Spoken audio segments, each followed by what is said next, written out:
व मुसल्लियन व मुसल्लिमन अम्मा बाद।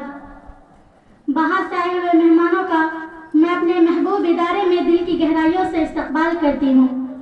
हजरात, भारत एक जमहूरी मुल्क है और आज हम सब इस तिरंगे की अजमत और सरबुलंदी के नीचे जश्न यौम जमहूरिया मनाने के लिए इकट्ठा हुए हैं।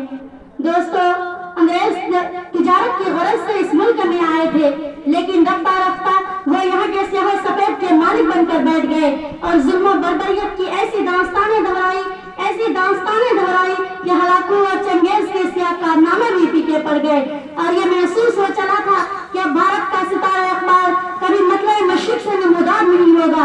लेकिन सुन्नतुल्लाह फिल अर्ज़ रही है कि जुल्म की टहनी कभी फलती नहीं, जुल्म की टहनी कभी फलती नहीं, नाव कागज की सदा चलती नहीं। चुनांचे हिंदू मुस्लिम इत्तेहाद इत्तफाक और एकता व अखंडता के नतीजे में इस मुल्क का वक्त बेदार हुआ और आजादी के परचम हर्षों लहराए। और आजादी के कबल हमारा कोई दस्तूर व आईन नहीं था, क्योंकि अब तक अंग्रेजों का बनाया हुआ कानून चल रहा था।